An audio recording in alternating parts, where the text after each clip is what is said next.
মুসলমান, আল্লাহ রাসূল সাল্লাল্লাহু আলাইহি ওয়াসাল্লাম এই দুনিয়া এবং দুনিয়ার সম্পদের ব্যাপারে বলছেন, আর দুনিয়া জিফাতুন ওয়া তালিবুহা কিলাব। দুনিয়াটা হলো একটা মরগের মতো। আহারে, যেরকম নাকি একটা মরগ পানির ভিতর থেকে যদি ভাইসা যায়, ওর পিছনে কোনো মানুষের দল দৌড়ায় না, ওর পিছনে কুকুরের দল দৌড়ায়। কখন মরগ নদীর কিনারায় আসবে আর সেইরা ফাইরা খাবে।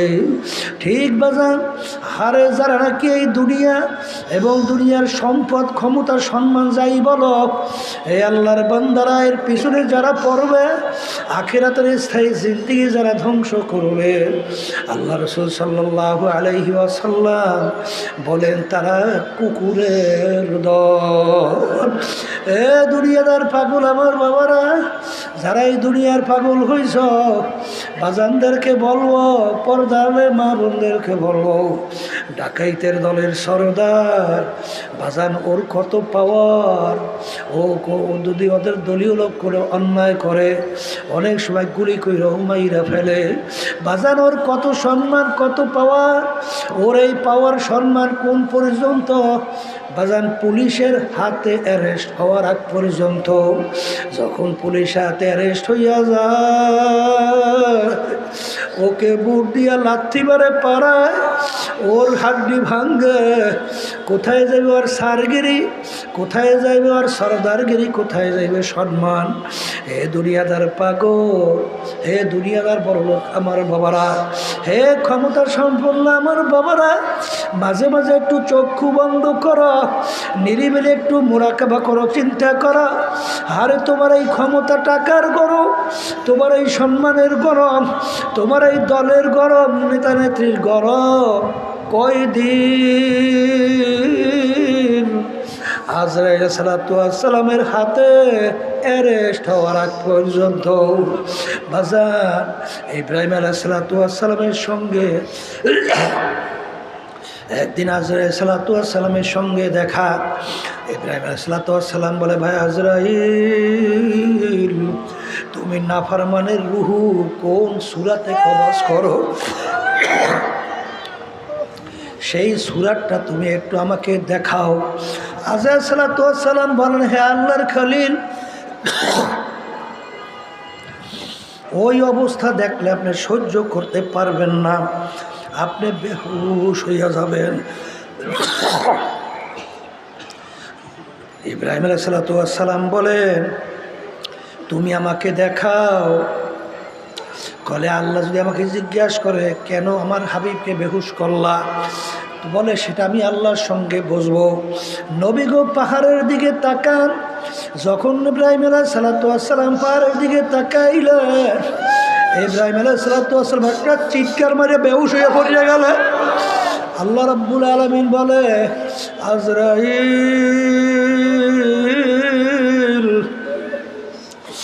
তুমি না আমার বান্দা বান্দির রুহু যেই সূরাতে কবজ করো, এই সূরাতে আমার খলিলের সঙ্গে দেখা দাও, নাহলে আমার খলিলের হুশ ফেরবে না। এ দুনিয়াদার পাগল আমার বাবারা, হে পর্দার আড়ালের মা বোনেরা, যারা মানুষ তারা কিন্তু চিন্তা করবে, আমরা কেউ নিজের ইচ্ছায় দুনিয়া আসি নাই, দুনিয়া কেউ থাকতেও পারবো না। আসি আমার মাওলার ইচ্ছায়, আসিও মাওলার ইচ্ছায়, রওনাও কিন্তু করা লাগবে আমার মাওলার ইচ্ছায়। এই দুনিয়ার ভিতরে আমার মালিক আমাকে কেন পাঠাইলেন?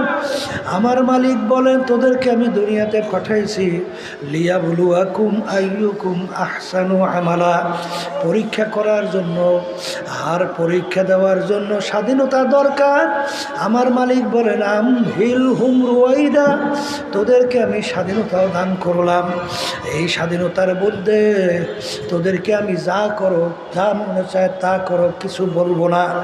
আর হাদাই ও হাদাই না হুম নাজদাইন, আমি তোদেরকে দুইটা রাস্তা দেখাইয়ে দিলাম, স্বাধীনতা দান করলাম, যেদিকে ইচ্ছা সেদিকে চলবি, আমি তোকে বাধা দেব না, তাহলে স্বাধীনতা থাকবে না। এই জন্য আমার ভাইদেরকে বলো, পর্দারে মা বোনদেরকে বলবো, যারা নাকি আশায় বৈশা দিন রাত্র কাটাও, আল্লাহকুমুত তাকাসুর হাত্তা যুরতুমুল মাকাবির। আমার মালিক বলেন, এক শ্রেণী আমার বান্দা বান্দিরা আশা আরো বাঁচবে, আরো অমুক টমুক সমুক অনেক কিছু করবে। এ কবরের যাত্রীরা কখন কে কোন সময় কিভাবে রওনা করবে বাজার, এটা কিন্তু তোমারও জানা নাই, আমারও কিন্তু জানা নাই। বাজান আমার আব্বাজান রহমাতুল্লাহ আলাইহি এই কোরআন শিক্ষা বোর্ড প্রতিষ্ঠিত করছিলেন। আব্বাজান রহমাতুল্লাহ আলাইহি চোখের উপরে বসা, আমি সামনে নিচে বৈশাখ কথা বলি, আব্বাজান রহমাতুল্লাহ আলাইহি বৈশা বৈশা মহামারের অবস্থা জানে। হঠাৎ থেকে সামনে একটা বসা অবস্থায় হাত রাখলো, আস্তে চক্ষু দুটা বন্ধ কইরা জবান চালু হয়ে গেল। এরপরে আমি মাথার পিছনে হাত রাখিয়া শোয়া দিলাম। তাড়াতাড়ি ডাক্তার ডাক দিলাম, আইসা বলে আল্লাহর কুতুব দুনিয়াতে না। কবরের যাত্রীরা কে কোন সময় কিভাবে রওনা করবো এটা কিন্তু তোমারও জানা নাই, আমারও কিন্তু জানা নাই। বাজার কবরের ভিতরে নাফরমান কেমন অবস্থায় থাকবে আল্লাহ রাসূল বলেন, এ আমার উম্মতেরা, সমুদ্রের ভিতরে যদি কেউ পইড়ে যায়, বাজার সমুদ্রের ভিতর থেকে বাঁচার জন্য একবার মাথা উপরের দিকে উঠায়, আবার তুফানে তার মাথার নিচে নিয়ে যায়, আবার বাঁচার জন্য মাথা উপরের দিকে উঠায়, আবার চতুর্দিকে একটু ঢেলো ঢেলো তাকায়, কেউ আমাকে একটু ধরেনি। বাজার ওই ব্যক্তি যেই মুসিবতের ভিতরে, তার চেয়েও বেশি মুসিবতে থাকবে নাফরমান কবরের মধ্যে। যখন তার কবরের পাশ থেকে কেউ রওনা করবে, ডাক দিয়ে রয়ে আমার ভাই, আমার আব্বা, এ আমার আত্মীয়, আমার পরশু, হে আমার পড়শিরা, হে আমার বন্ধু, তোমরা কে আমার কবর পাশ দিয়া যাও, আমার জন্য একটু দোয়া করো, একটু সূরা ফাতিহা পড়ে একটু দোয়া করো, আরে সূরা ইখলাস পড়ে দোয়া করো, দুরূদ শরীফ পড়ে দোয়া করো। বাজার আর তার কথা কেউ শুনবেও না, মায়াও লাগবে না। এ আল্লাহর বান্দারা, পর্দালে মা বোনেরা, এই কথাগুলো আমি বলিনি, আল্লাহর রসুল বলছেন, শুনাইতেছি। যারা মুসলমান তারা তো বিশ্বাস করবে, প্রস্তুত নিয়ে কবরে যাবে। এ দুনিয়াদার পাগল বাজান না ফরমান যখন হায়াতের বেড়া পার করবে, মৌতের বিছানায় পেটখানা ভাসাবে, আমার মালিকের হুকুমে আজরাইল সালাতু ওয়াস সালাম আসবে, তার মাথা আসমানে, পাও তার জমিনে, এক হাত মাস রেগে এক হাত মাস দিবে, দুনিয়া জোড়া তার শরীর নীল, আল্লাহু আকবার, দিঘির মতো দুইটা চক্ষু, সমস্ত শরীরের ভিতরে লম্বা লম্বা কালো কালো কতগুলো পশম, প্রত্যেক পশমের গোড়া দিয়ে আগুনের জিহ্বা বাইর হইতে থাকবে। এই অবস্থায় নাফরমানের স্বপ্ন যখন আসবে, নাফরমানের এই সুরাত দেইখা ভয়তে রুহু তো 360টা মাকামের ভিতরে পালাপালি করবে। আজরাইল সালাতু ওয়াস সালাম ডাক দিয়ে বলে, খবির, আমার মালিক তোকে স্বাধীনতা দিয়েছিল দুনিয়ার মধ্যে পরীক্ষার হলে পরীক্ষা দেওয়ার জন্য, তুই পরীক্ষার হলে স্বাধীনতা পাইয়া আরে ধরাকে সরা জ্ঞান মনে করো নাই। আমার মালিক তোরে কত নেয়ামত দান করছিল, নেয়ামতের তুই মূল্যায়ন করো নাই। তোকে জবান দিছিল আমার মালিক, জবান দিয়া তুই কোরআনুল কারীম তেলাওয়াত করো নাই, তুই আমার মালিকের নাম জপ নাই, জবান দিয়া তুই মানুষকে দিনের পথে রাখো নাই। এক কথায় তুই জবান দিয়া ভালো কোনো কাজে লাগাও নাই, ওই জবান দিয়া তুই মানুষকে কষ্ট দেছো, মিথ্যা বলছ, তুই বিভিন্ন ধরনের অপকর্ম জবানকে তুই ব্যবহার করছ। তোকে চক্ষু দিয়েছিল আমার মাওলা নেয়ামত কুদরত দেখার জন্য, কিন্তু ওই চক্ষু দিয়া তুই যত খারাপ কর্ম বিভিন্ন ধরনের কার্যক্রম পরিচালনা করছ, আমার মাওলার হুকুম অনুযায়ী তুই তোর চক্ষু ব্যবহার করো নাই। কান দিছিল আমার মালিক আলেমদের বয়ান শুনবি, সেই অনুযায়ী আমল করবি, কোরআনুল কারীম শুনবি, সেই অনুযায়ী তুই আমল করবি।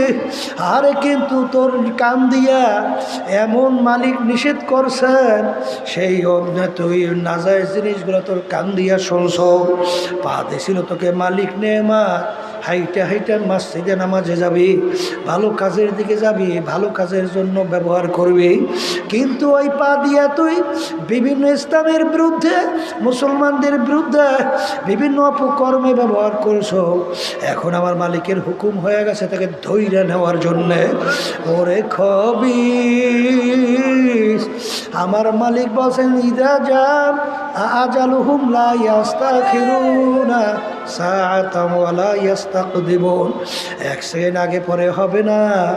এই কথা বলে যখন ওটাকে খপ কইরা ধরবে, দইরে যখন টান মারবে, বাজার কলিজার রগগুলো সেইরা সেইরা নিয়ে যাবে। বাজার আল্লাহু আকবার, আল্লাহু আকবার।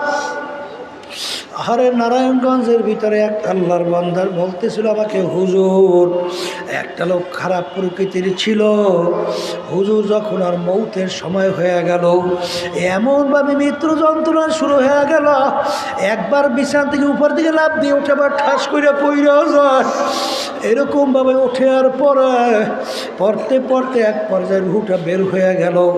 পরে দেখা গেল মুখের ভিতরে হা করা, কলিজা সেইরা অংশ চলে আসে। আল্লাহ, আপনি আমাকে আমাদের সবাইকে মাফ করে আল্লাহ। আর দাদা রহমাতুল্লাহ আলাই বাজারে ইন্তেকালের আগে আগে হারে উপস্থিত লোকদেরকে বলে, তোমরা সর, জাগা দাও, মেহমান আসতে আছে। দাদা রহমাতুল্লাহ হাত বাড়াইয়ে দিয়েছে, এরপরে একটা মিসকি হাসতেছে, এরপরে দেখে আল্লাহর কুতুব আর দুনিয়াতে এ দুনিয়াদার পাগল, দুনিয়া কিন্তু শান্তির জায়গা না। বাজার অ্যারেস্ট হয়ে গেল, এখন দুনিয়ার দিকে তাকাইয়া দেখো, যাদের জন্য জীবন শেষ করলা, যাদের জন্য রাত্রকে রাত্রে বলো নাই, ঠিক মতো ঘুমকে ঘুম বলো নাই, হারাম হালাল তমিজ করে কামাই রোজগার করো নাই, সম্পদের পর সম্পদ যাদের জন্য রাখছা, এখন অবস্থা তাকাইয়া দেখো। ওই ফরিদপুরে একজন আমাকে বলতেছিল, হুজুর এলাকার বড় ধনী মারা যাওয়ার পরে যত অন্ধকার হয়ে আসতেছে, আরে ঘরের ভিতর থেকে ডাক দিয়া বলে তাকে রাত্রে ঘরে রাখা যাবে না, মরা লাশ রাত্রে ঘরে থাকলে ছোট ছোট বাচ্চারা ভয় পাইবে। বাজার মসজিদের ভিতর থেকে খাট বের কইরা খাটের ভিতরে উঠাইয়া সারা রাত্র মসজিদের বারান্দায় ফেলাইয়া রাখছে। এ বড় লোক আমার বাবারা, যারা আল্লাহর হুকুম সাইরা, নবীর তরিকা সাইরা, যারা দুনিয়ামুখী হইয়া দুনিয়ার নেতা নেত্রীর পিছনে পইরা, বাজার এই ক্ষমতা কয়দিন, এই টাকার গরম কয়দিন, এই সম্মান কয়দিন, এ তো দেখতে না দেখতে শেষ হইয়া গেল রে। যখন ওই কবরের ভিতরে তোকে রাখবে, ওই নাফরমান ডান দিকে তাকাইয়া দেখে মাটি, বামে দেখে মাটি, নিচে মাটির বিছানা, উপরেতে চাপা মাটি, ভাইগা যাইতে পারবা না পারবার। এখন কাউকে ডাইকিয়া পায় না, এখন আমার মালিককে করুণ সুরে ডাক দে, আল্লাহ আল্লাহ আল্লাহ। আমার মালিক ডাক দিল, রে নেবো খারাপ না পারবা, দুনিয়ার ভিতরে তোকে আমি স্বাধীনতা দান করছিলাম, আমার সমস্ত নেয়ামত তোকে দান করছি, স্বাধীনতা পাইয়া আমি তোর বিচার চাইয়া চাইয়া দেখি, ফজরের সময় মুয়াজ্জিন আমার পক্ষ থেকে তোকে ডাক দিছে, সালাতু খায়রুম মিনান নাওম, ঘুম হইতে নামাজ ভালো, তুই নাকটাই না ঘুমাও। তোকে আমার হুকুম ফরজ, ফজরের নামাজে তোকে আমি পাই নাই, জোহরে ডাক দিছি পাই নাই, আসরে ডাকছি তোকে আমি পাই নাই, মাগরিবে ডাকছি পাই নাই, এশায় ডাকছি পাই নাই, রমজানের রোজা রাখতে বলছি রাখো নাই, হারাম হালাল তমিজ করে খাইতে চলতে বলছি চলো নাই খাও নাই, দুনিয়া হচ্ছে হজ জাকাত আদায় করতে করছি বলো না করো নাই, আমার হাবিবের তরিকা অনুযায়ী চলতে বলছি চলো নাই। ওরে খবিস, দুনিয়ায় যেরকম শান্তি আরাম পাইয়া সম্পদ পাইয়া ক্ষমতা পাইয়া যেরকম আমাকে ভুলছিলি, এইভাবে তোকে আমি ভুইলা গেলাম। তুই আমাকে শত শত বছর ডাকবি, একবারও আর তোর ডাকে আমি সাড়া দিব না।